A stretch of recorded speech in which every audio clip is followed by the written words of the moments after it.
Olá, gente, tudo bom?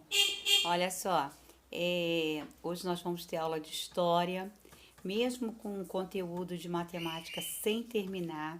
Eu não vou dar hoje aula de matemática, né? Porque nós estivemos conversando ontem com algumas mamães e algumas estão muito sobrecarregadas com o simulado que mais a atividade de aula. Então hoje eu vou dar só história. E a aula de história, ela vai terminar com o conteúdo do livro, tá? Então nós vamos dar sequência que nós na última aula de história nós falamos sobre os imigrantes, falamos sobre os europeus e hoje nós vamos abrir o nosso livro na página 197 e vamos falar sobre os imigrantes italianos. Esse texto que a tia Georgette está falando, está lendo, está explicando, ele está no nosso livro, não tem nada fora do nosso livro. Os italianos eles chegaram no Brasil a partir da década de 1870. Primeiro eles foram para o sul, onde fundaram, né, colônias, onde eles cultivavam uvas para fabricarem vinho. Depois, em 1880, os italianos foram trabalhar nas fazendas de café, mas as condições, né, nas fazendas de café eram muito ruins. Então, os imigrantes italianos passaram a trabalhar como operários nas fábricas. E aí começou a surgir outros, né, em Porto Alegre, no Rio de Janeiro e também em São Paulo. Então, os italianos, a princípio, eles começaram a se estabelecer no sul do país, mas depois eles se espalharam para Rio de Janeiro, São Paulo e Porto Alegre.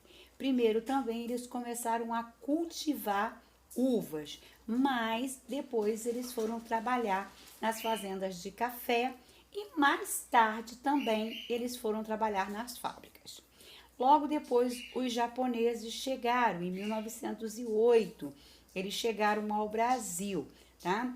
Muitos fugiam do Japão, saíam do Japão por causa do desemprego. No começo, os japoneses foram trabalhar nas fazendas de café, mas a maioria deles não eram agricultor. Tá? Não sabiam trabalhar na lavoura, não sabiam plantar, não sabiam colher. E com o passar do tempo, tá, os japoneses foram para a cidade em busca do trabalho, principalmente para a cidade que nós sabemos que muita gente até hoje vai para ela procurar emprego, São Paulo. A principal dificuldade dos japoneses aqui no Brasil foi em relação à língua, né, a se expressar e também a culinária. Nós sabemos que a culinária até hoje japonesa é muito diferente da nossa culinária de hoje. Bom, mas, né, imigrantes vieram para o Brasil, os árabes, sabendo que os imigrantes são aquelas pessoas que saem da sua terra, do seu país e vêm para o nosso país. Os árabes, tá, eles vieram para o Brasil, eles eram do Líbano e alguns também da Síria, a partir da década de 1880. Os árabes começaram a se estabelecer, olha aí de novo, em São Paulo, e passaram a trabalhar principalmente como comerciantes. Mas eles também foram para os estados de Minas Gerais, Paraná, Maranhão e Rio de Janeiro. Somente em 1930, mais de 100 mil árabes tinham entrado no Brasil. Olha quantos árabes vieram para cá. Para o Brasil, os árabes eles trouxeram a sua culinária, seus pratos típicos, como o nosso famoso quibe, as esfirra, tá? Os alimentos, os pratos à base de grão de bico. As palavras azeite, algodão, açúcar são de origem árabe.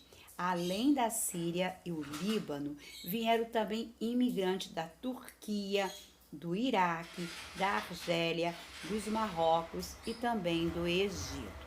Então nós podemos ver, né, como nós temos visto já algumas aulas anteriores, que o Brasil, ele é um país multicultural.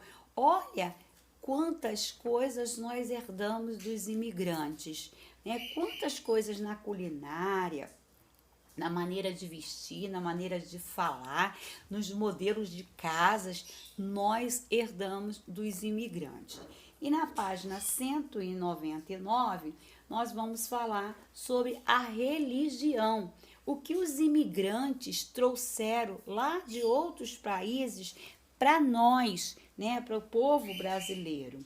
Além de suas tradições e costumes, os imigrantes trouxeram para o Brasil também a sua religião.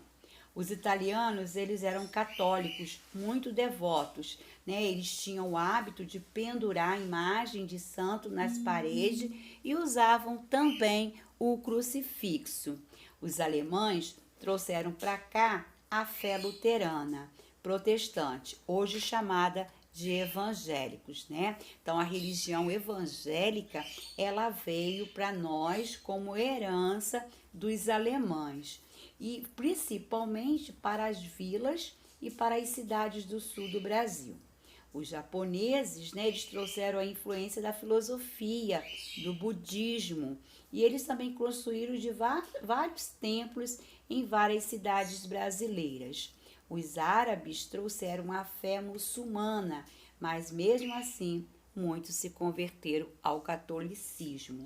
Então, a religião católica, vamos lembrar aí um pouquinho, né, de quando os portugueses vieram para o Brasil. Eles trouxeram quem? Os índios. Os índios, eles eram o quê?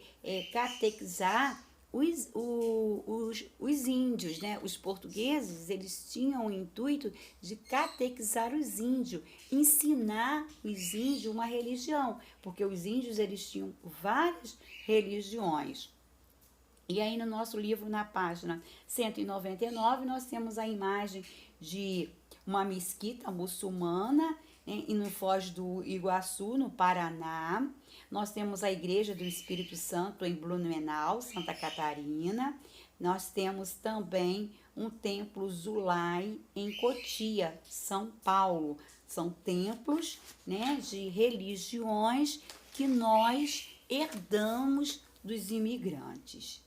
A imigração no país nos dias de hoje, como é que está? Será que parou de vir os imigrantes? Será que o Brasil ainda recebe uma quantidade muito grande de imigrantes que vêm para cá à procura de emprego, à procura de uma vida melhor? Então, na página 200, nós vamos ver que o Brasil continua recebendo imigrantes de vários países do mundo. Durante a Copa do Mundo de 2014, quer dizer, há 6 anos atrás, vieram os imigrantes africanos de Gama, do Senegal, da Angola, e nos últimos anos o Brasil tem recebido muitos imigrantes da Venezuela por causa da grave crise econômica instaurada naquele país. Então os imigrantes, eles não param de chegar, tá? Cada um vem por vários motivos. Os venezuelanos, eles vêm para o Brasil em busca de emprego, comida e melhores condições de vida. Pessoas do Haiti, da Colômbia, da China, de Portugal, do Paraguai, do Peru, vieram morar no Brasil nas últimas décadas, quer dizer, nos últimos anos, essa imigração, principalmente de Portugal, do Paraguai, do Peru, vieram morar no Brasil. Bom, nosso texto para aí, na página 200. A página 201, elas têm várias perguntas relacionadas ao estudo, tá, desse capítulo todo que nós estudamos. Por que os seres humanos começaram a viver em grupo? Lá, o primeiro assunto que nós estudamos, como é possível saber de que formas os humanos viviam há milhares de anos? Através de quê? Através de gravuras, né? Eles pintavam na parede, eles faziam aquelas pinturas rupestres, né? Eles tinham um alfabeto diferente, naquela época não tinha nem o alfabeto, nem a escrita, e eles se comunicavam através de quê? Através de desenhos. Há milhares de anos, onde os grupos humanos moravam, nós falamos sobre isso, né? Eles se abrigavam aonde? Nas cavernas. De acordo com o que você estudou, como é formada a cultura de um povo? ela é formada através do quê? Da maneira como o povo se veste, através dos seus rituais, através das suas religiões e através da sua alimentação. Quais atividades os grupos humanos aprenderam e são praticadas extremamente importantes até hoje? Olha, nós aprendemos plantar os alimentos, a cultivar a agricultura, né? Foi um aprendizado que nós aprendemos, que nós herdamos das pessoas que aqui viviam. Nós aprendemos também a domesticar os animais, como bois e ovelhas. Lembra lá no início do estudo que nós aprendemos isso? Tem até no caderno e tem até alguma coisa também no próprio livro de história. Como eram formadas as primeiras cidades? Foi uma aula bem recente, né? Nós, os seres humanos, começamos a formar as comunidades. Primeiro vieram quem? As comunidades, elas eram formadas perto dos rios, né? Onde nós podíamos pegar a água e aonde também houvesse um espaço para a agricultura e para a pecuária.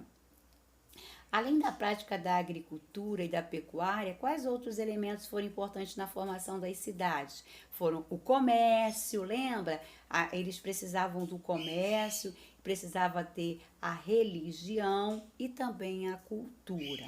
Como surgiu e se desenvolveu o comércio nas primeiras cidades? Devido à necessidade de quê? De trocar os produtos. Naquela época não se tinha o dinheiro, você pegar o dinheiro, mas nós podíamos fazer a troca. Eu tinha o sal e o meu vizinho tinha o açúcar. Então eu trocava, eu dava um pouco do meu sal para ele e ele dava um pouco da sua açúcar. Então era através da troca. Ou também a feira livre, também tinha a feira livre, os mercados, né, a céu aberto.